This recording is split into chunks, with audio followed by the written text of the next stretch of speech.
Welcome to the Ask the Expert show by My Metro Medicine. I am your host, Justin Flinner, and I am here today at the National Certification Commission for Acupuncture and Oriental Medicine, otherwise referred to as the NCCAOM.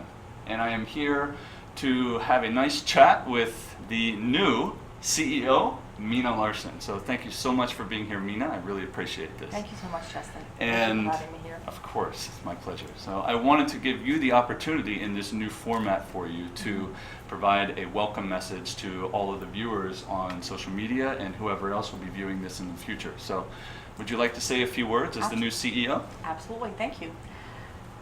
I'm very excited to be serving as the Chief Executive Officer for the NCCAOM. I have served NCCAOM for 16 years, and I'm looking forward to increasing my capacity by providing additional services and products for our diplomates, our students, our regulatory body agencies, our faculty members, and many of our other constituents that we serve every day. I'm very excited to be reporting to you back here from Washington, D.C., our headquarters, and where we originally started many, many years ago. And I welcome your feedback and work partnering with all of you to make improvements and better all of our services. Thank you. Of course. So I'm going to ask you some questions, Sure. a little bit about NCCAOM, Sure. and of course about you. So that's where I go next, which Absolutely. is, why don't we go before NCCAOM, or at least your role here as CEO. Can Yes. you tell us a little bit about your background and where you've come from and how you got here? Absolutely. My background started in regulatory affairs and politics. I, as a journalist in training, writing is my love, and I decided that rather than write the news, I want to make the news. So I started working for members of the legislature as well as Governor Wilson in California. I really learned the ropes of legislative and regulatory activities while I was there. And I also worked in the press office. So that really built the foundation of communications, public relations, law, regulatory affairs, and gave me a solid background to be able to serve NCCAOM. So upon my move from California to Washington, D.C., I wanted to shift gears and move myself away from politics and move towards serving a nonprofit association. Mm-hmm. And acupuncture and oriental medicine was a true love of mine. I had suffered a health crisis, and I sought acupuncture. I actually went onto the NCCAOM website and found an NCCAOM board-certified acupuncturist here in the D.C. area. And she really helped me with my medical crisis, and it opened my eyes to how integrative medicine, especially acupuncture, can help, and how little information was out there to patients about acupuncture back in the early 2000s when I was seeking information. Mm-hmm. So when I saw the ad in Washington Post for acupuncture, for a position related to Director of Communications for NCCAOM, I applied. So 16 years later, I'm still here. I worked in one of my benefits of serving with NCCAOM for all these years is I've really learned every aspect of the organization in terms of regulatory affairs.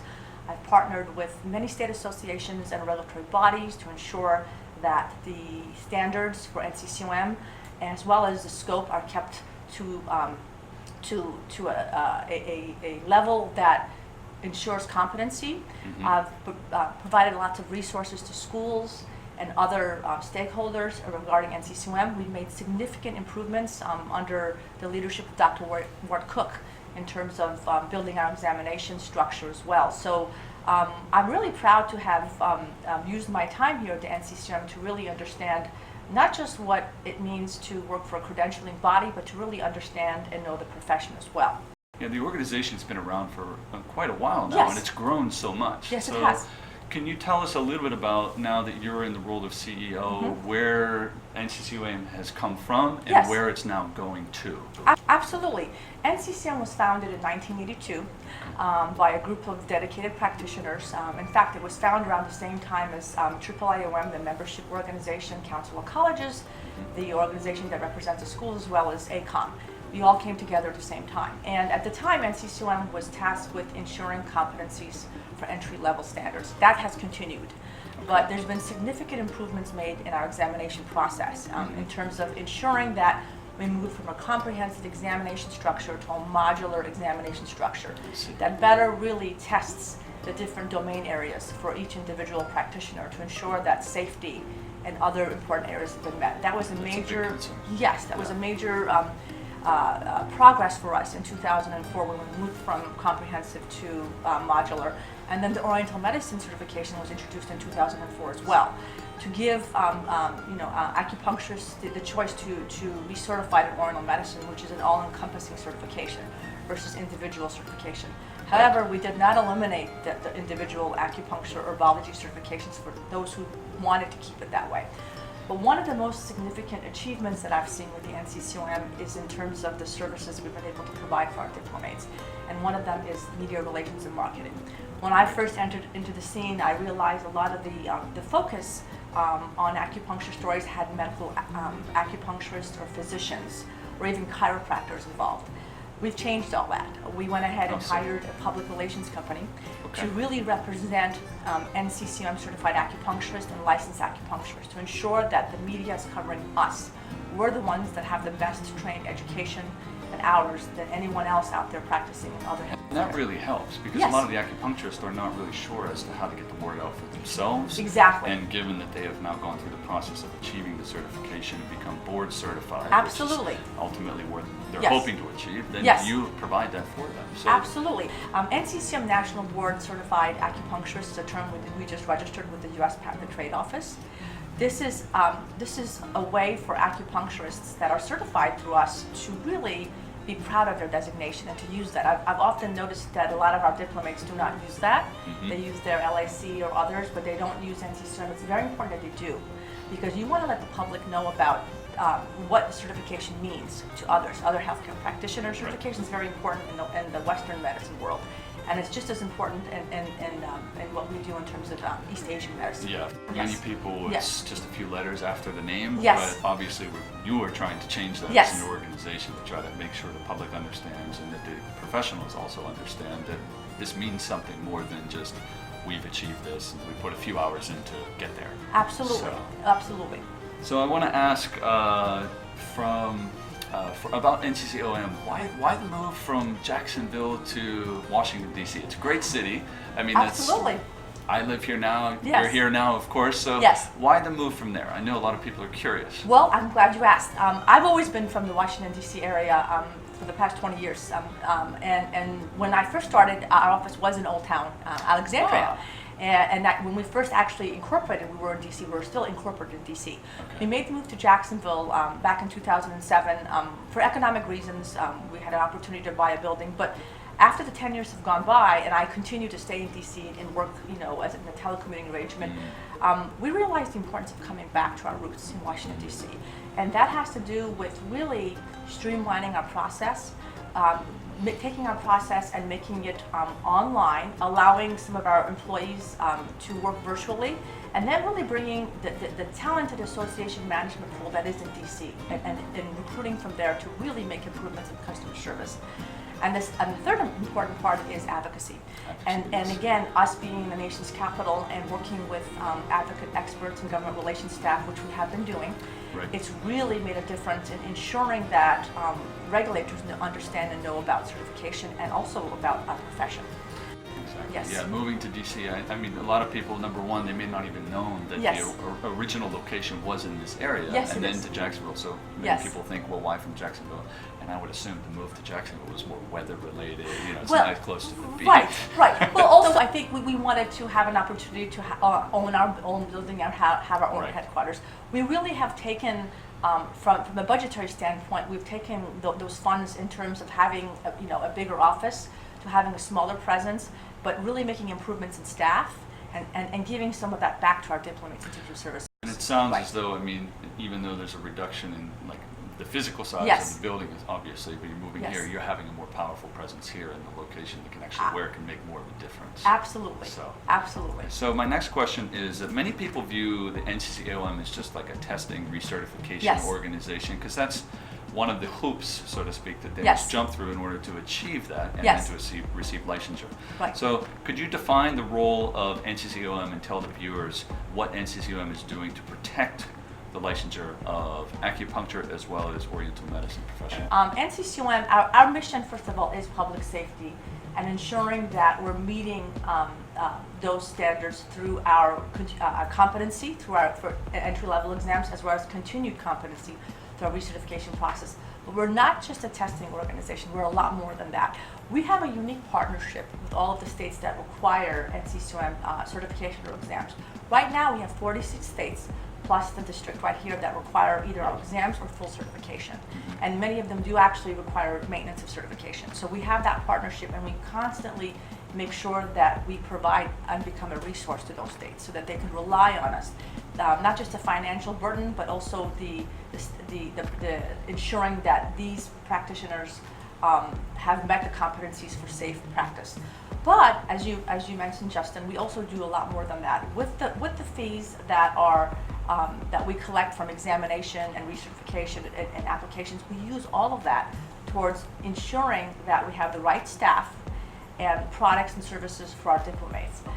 Some of the work that we're doing in advocacy and bringing on experts in government relations is that kind of work that we're doing. And many people ask, well, why is a certification organization doing that? How come, it should be a professional association? Well, we are doing that to make sure that our NCCAOM diplomates are recognized and that we see the threat of physical therapists and nurses and others that are much more have much lower educational standard and assessment. We need to ensure that every single one of our NCCAOM diplomates are set up for success. We also want to make sure that we're providing jobs for our diplomates, because this is what we're listening to them, and we want to help them when they're finishing school and they're struggling through all that there are. We want to help. How is the NCCAOM doing that for the professionals? In How- terms of providing opportunities Right. for jobs, what steps are you taking? Number one is by working with the federal government to make sure that acupuncturists, licensed and NCCAOM certified acupuncturists, are being required and included. That's opening jobs, like the work that we did with the VA. Right. And the work that we're going to continue to do with other agencies. Also working with third-party payers. A lot of insurance companies come to us now. We're getting a large increase of calls from insurance companies that are now requiring NCCAOM. Before, there was either medical acupuncturists that were being required, or there were no criteria. This is very important because the federal government, insurance companies, hospitals, and healthcare systems rely on national standards. They're not going to go from state to state to state with all the different scopes of practice and licensing requirements to set up requirements. They rely on us. That's what happens in other healthcare. You're trying to build a bridge between, obviously, from the national standpoint as well as the state level to ensure that each state, hopefully, eventually, will require that kind of certification, as well as at a national level we can understand that the reason as to why. So absolutely. Can you talk a little bit about some of the new initiatives? So you mentioned the VA. Yes. That's the good starting point, Yes. but I know Medicare is another one that we're looking into now. Yes, we submitted, our advocacy team has submitted comments for CMS. CMS has been tasked with conducting a study for lower back pain for seniors. And this is the first study of its kind for the field of acupuncture. We want to make sure that acupuncture, as performed by licensed and certified acupuncturists, are being recognized. The providers are our people and not MDs and others that are doing acupuncture. So we're involved in that, as well as we really want to emphasize that like the Department of Defense and the military, which is now centralizing its healthcare into one, that we are also making sure that acupuncturists have an avenue to be hired within the military, as well as their status is increased in the military. That happened in the VA, and we're very proud of the work that was done, not just by NCCAOM, but many pioneers in the field that have helped with that. But we need to have that happen also with the military as well. It's very, very important. So in the VA, where would one enter? What's the level? So right now within the VA, if you're hired as an acupuncturist, you enter at a GS9 or 12 status, depending on your education, your background, where you're coming from. And that's a big achievement from GS8. So that we're very proud of that. And again, that was a collaborative effort on several associations as well as NCCAOM that helped with that. Yeah, and that's a big one. And then Medicare is a new one, right? Medicare is a new one. It's going to take a while. Medicare isn't an instant outcome. It's going to take several years for us to be able to provide information. And when I mean us, I mean the industry, profession. There's a lot of great work that's being done by some of the state associations and as well as the ASA and others involved in that. providing that information and collaborating together. Collaboration is a very important concept in our Absolutely. profession, and we must collaborate. There's no time for fractions right now. As the medicine is increasing every single day, and consumer use is increasing, the profession must be working together to continue its Exactly. increase. We're not a modality, we're a profession.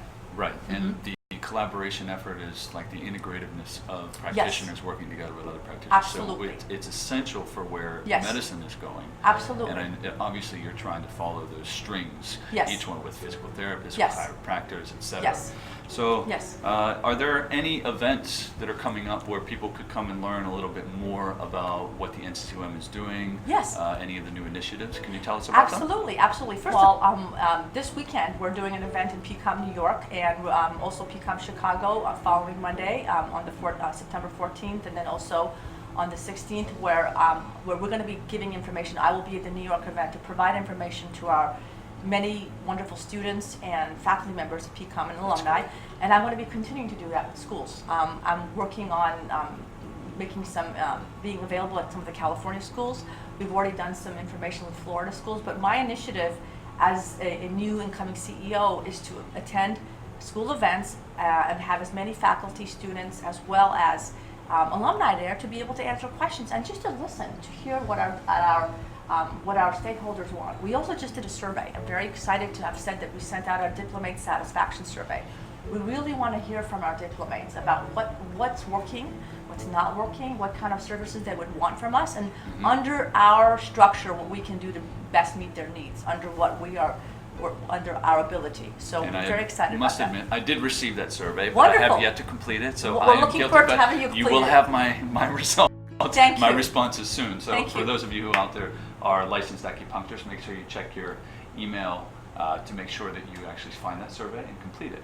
So Thank you. let's finish with at least this section of the interview, and let's see, we have some upcoming events, we Yes. have some new initiatives, Yes. and I think that now we could probably move into some questions for some acupuncturists, what the NCCAOM can do for Sure. acupuncturists. Absolutely.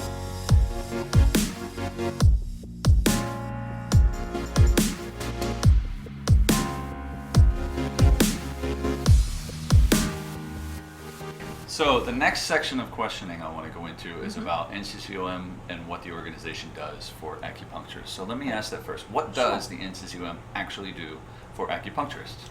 Thank you for asking that. This is a question that many of our diplomates are unfamiliar with, which is why I wanted to have an opportunity to talk a little bit about what we do. First of all, if you're an NCCAOM diplomate, you must make sure that you're in our directory. We have a directory of Find a Practitioner, and this is where we promote you as a diplomate. So we have information about your practice, your website. You can put your photo up there, and we're going to actually be doing more to enhance this, to better showcase our practitioners to everyone out there. And we get calls all the time from people who want someone in a particular area, and we refer. That's number one. Number two is that we have an events calendar where we provide information about all of the different events that are happening that NCCAOM is involved with, or just information that would be of use to our diplomates. And again, we have an NCCAOM booth, and we travel all over, and we might be coming to a location near you, so we want to make sure that you check out that event calendar. We also have an excellent PDA directory. We don't often talk about this, but if you are in the process of recertifying and you want to find out what's the latest, greatest course that's out there, all of our PDA approved providers, which they go through a very nicely set group of standards, they're all featured on this directory, so that if you want to find an online course or a course about ethics, it's all contained in there. And then also, we are really out there, as I mentioned, in terms of advocacy, to promote you and to make sure that when someone is seeking an acupuncturist, that they come to us and they hire NCCAOM certified licensed acupuncturist, where someone who does not have those trainings. We're really putting a lot of effort into making sure that the education's out there in terms of public education, to let everyone know, the media, other healthcare practitioners, others, about what it means to be NCCAOM certified, the education and the standards, as compared to others that have much, much abbreviated training. So that's what we do. From a legislative standpoint, we're also very involved in making sure that we're there with testimony letters when we have situations such as the dry needling situation with physical therapists, we're there to provide information and become a resource to our diplomates as well as state associations. That's obviously the Right. advocacy part. Right, and we have an excellent federal toolkit that's available on our advocacy section. This toolkit has information whether you want to be doing some grassroots lobbying within your local legislative body, or you need information about your certification, or you're having a meeting with someone that you want to showcase certification. This toolkit is available on our advocacy website. That's nice. And we actually have a feature where you can go in and through a legislative tracking system find your local representatives as well. That's really good. Yes. I know that the being able to put in your own information Yes. and finding that on NCCAOM, I remember going Yes. to that for the first time years ago. And Yes. how beneficial that was, at Yes. least for me, and Yes. I knew that people would eventually, if they weren't already, go to that website to Yes. try to see where can I find a certified Right. or certified, whatever Yes. word they were using to find me. Absolutely. In addition to, I know you also help them with building websites. There's that option Yes. on there as well. Yes, thank you for mentioning that. Many people, many of our diplomats don't realize that, but we have a company that you can actually build a free website. And then if you want to build more, bells and whistles on it, you can, there's some enhanced features that you can add on. And again, these are all the services that NCCAOM is providing to really empower their diplomates. And we're looking for you to be able to provide us feedback. If there's something that you don't see, you want to see offered, we want to hear from you.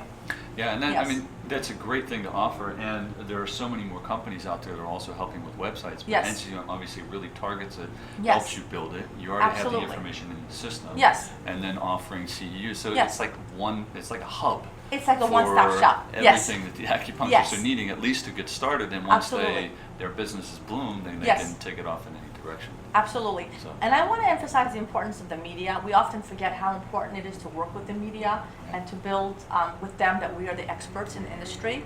We also have a media toolkit that's downloadable from our website that you can use if you wanted to do a press release or you wanted to find information about certification for the media as well. So a press release for the individual, for their clinic, Yes. or Like, for example, if you just became recently certified, Okay. or let's say you want to write a press release about an event.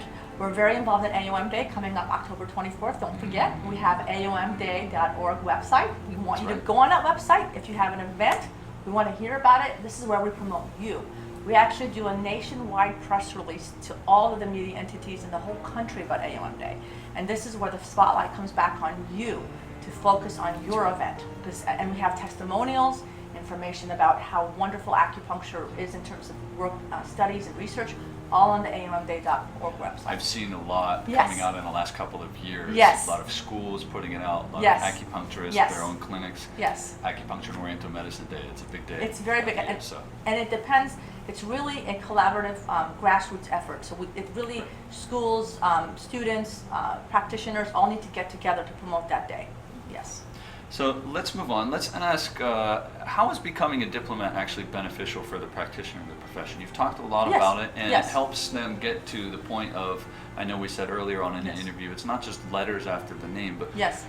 give me some examples as to what might that actually do for the professional just coming out of school. Absolutely. Well, first of all, we want to distinguish ourselves amongst the many practitioners that are getting in on the field of practicing acupuncture as a modality. Right. This is important. This is where we come in as NCCAOM National Board Certified Acupuncturists. We want you to wear that proudly. We want you to be able to designate that when you're meeting with healthcare practitioners. If you're working for a hospital, for example, That's right. many hospitals require NCCAOM certification because they understand those standards are necessary. Mhm. So that right there lets you know that, hospitals cruise ships right now. I talked to the gentleman that actually is in charge of hiring licensed acupuncturists, and NCCAOM is a requirement there because the NCCAOM standard is something that employers can rely on, insurance companies can rely on, hospitals can rely on because of the process of ensuring entry-level competence. I want to talk a little bit about maintenance of certification too, because Sure. that's very important in terms of making sure that you keep up with your certification. Oftentimes people forget to do that, and then they come back and they realize they need it, and we don't want that to happen. Yeah, and that's what I was going to ask. Yes. Is how do you actually monitor the individuals once they get their certification and become Yes. the diplomat? And then are they just off into the wilderness, or what happens? No, it's very important that we work with our NCCAOM National Board Certified Acupuncturists to ensure their NCCAOM certification maintenance through our recertification process. I know that licensure is a separate process, and many states do require relicensure, but there's not a national standard in terms of all states requiring licensure through CEs. Some don't require any CEs, some require CEs, and some have their own program. So it's all over the place, which is where NCCAOM comes in to standardize all of that. We also, as part of our recertification, require safety and ethics, a separate safety and ethics course. We require CPR as well. This is all very important. This is, again, to let others know that we've met these 60 hours of continuing education coupled with the safety factor. Code of ethics, NCCAOM Code of Ethics is something I really want to talk about. Every single person, whether you're a student applying to whether you're a diplomat recertifying, must adhere to the Code of Ethics on all of the accompanying documents that really outlines professional conduct.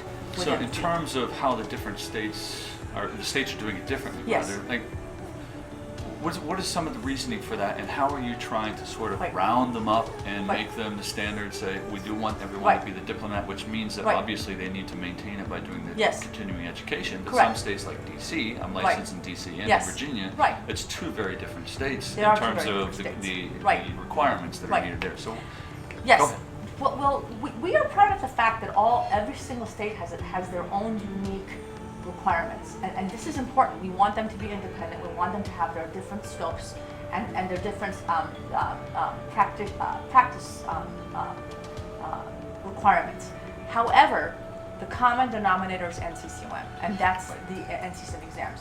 Almost all the states require NCCAOM examinations. There are a few states that are unregulated. There's 3 that are unregulated right now, and that is a little bit of a dangerous situation, because you do attract people that are not licensed or anything that can move to that state, or people that are actually disciplined and they're under the radar. So that's the issue. And then there's some states that, like for example, there's some states that have their own unique requirements in terms of NCCAOM exams.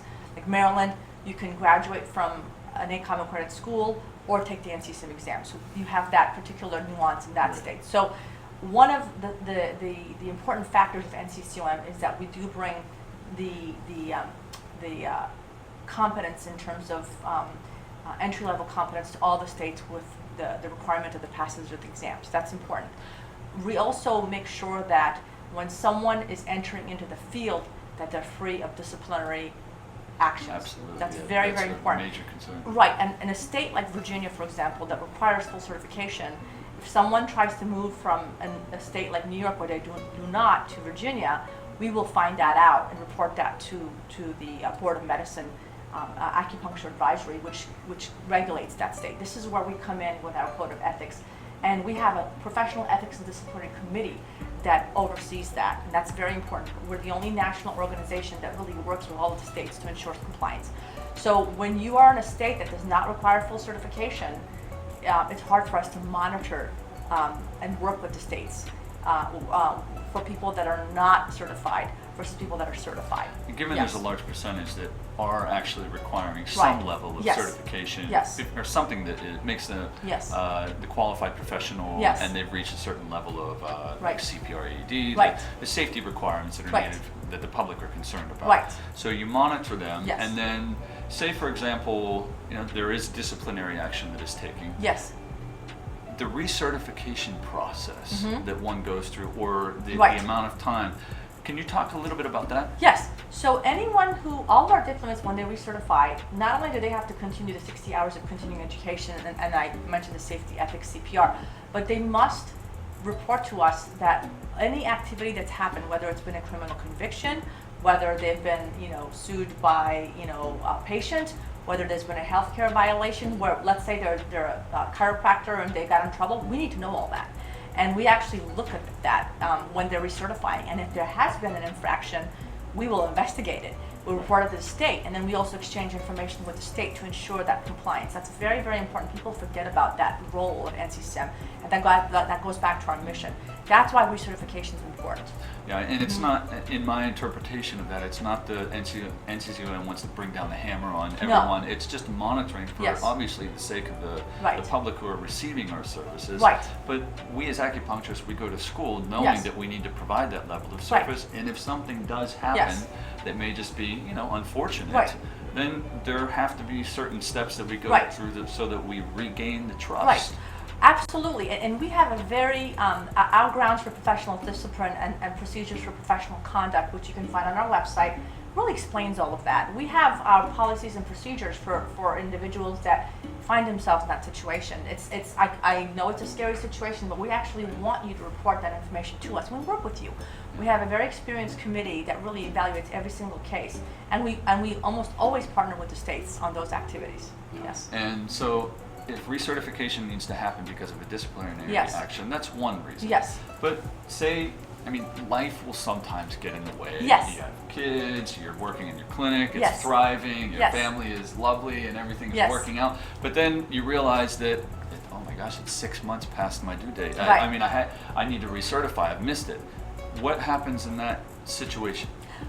We've actually set a whole process for individuals that find themselves. We understand life happens, emergencies happen. We have, first of all, what's called inactive status. If you find yourself that you're going to be entering a situation that's going to be difficult, whether it's an illness, emergency, you contact us and we will put you in inactive status for 2 years. After that 2 years, then you can come back to lapsed. If you forget and you fall into lapse status, then you can call us, and it involves a small fee as well as additional CEU, PDA points, for you to come back. For example, if you lapse first year, you have to pay $50 plus 15 PDA points to come back to active status. And I just wanted to make a little announcement to you here for the first time, as my leadership is really evolving with NCCAOM, is we're really looking at the recertification process to make more improvements and really hear from you about that. And one of that has to do with reinstatement.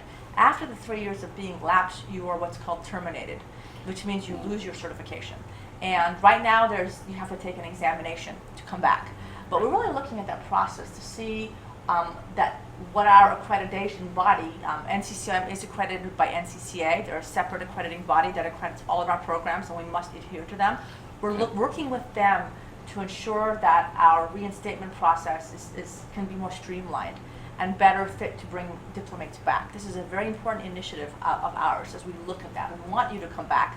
We want to adhere to our standards, but we want also to work with you to be NCCAOM certified again. Yeah, so you're not pushing people out the door and locking it and saying you're not allowed back in until you do this. You're trying to find a way to make it easier for them to get back in. Absolutely, right, while maintaining our standards. Right. Of course. Yes. Yes, of course. Absolutely. Yes. And now having a certification, seeing that it's not going to lapse, or we're not going to run into any disciplinary issues. Now I know you mentioned earlier about the PDA CEUs. Yes. So you have this platform where people can search for different classes, different learning opportunities, conferences, wherever the units themselves have been actually approved. Yes. What if someone eventually reaches the point, myself included, if I wanted to move forward and say, I want to offer this particular class for this Saturday, 8 hours of training? How can I actually offer CEUs as an acupuncturist? We have an excellent PDA, Professional Development Activity Provider Program, and we welcome providers to apply. We have a whole PDA staff that's ready to go to work with you on applying. We do have some policies and procedures, a handbook that you can download on our website that explains the whole procedures of becoming a provider. Once you have met those criteria and you become a provider, then you submit the courses, and those courses are approved through our PDA department. So we work with you on that. And there's a lot of opportunities there for you, because when you become a provider, then you're listed in our directory. We give you a special PDA approved, what we're calling a logo, and we're going to actually start doing digital badging soon. Very nice. I saw the new one come out a couple of years ago, I think, with the NCCAOM, but now there's one for PDA. Right, and that you can use that to showcase your courses and your providership with the NCCAOM. So we really do welcome those who are not NCCAOM PDA providers to contact us, and our staff will walk them through the process. That's excellent. So we have a lot of different courses that you offer. We've talked about recertification. We've talked about the licensure aspect. Yes. Why states are different. So there is really a lot that the NCCAOM is doing to not just offer the test. Yes. That costs a certain amount of money. I think Yes. it's like 300, but whatever it is. Yes. But you have to pay a fee to go to answer some questions in this really closed environment that's stressful to get there. So it's not just about that. Once you step through that door, then you offer so many more things, such as the continuing education. You offer the ability to start your own professional presence online, the ability to communicate with the media. And we're not going to touch on this in this interview. We're going to do it in our second one. So that's a key for all the viewers out there. We're going to have interview number 2, where we're going to talk about what the NCCAOM does for students. Oh, fabulous. I'm looking forward. I'm also going to bring to you some questions that people might actually have, some real questions that people want to ask the organization, ask you, because I assume we'll probably get some more from this interview. And that will be part 2. So, Mina, I really appreciate you being here for the first part of our interview, and thank you so much for taking the time. Everybody, this is Mina Larson, your new CEO of NCCAOM, and we look forward to the next time that we meet. Thank you for this opportunity. I appreciate it. Very well. Thank you. Thank you.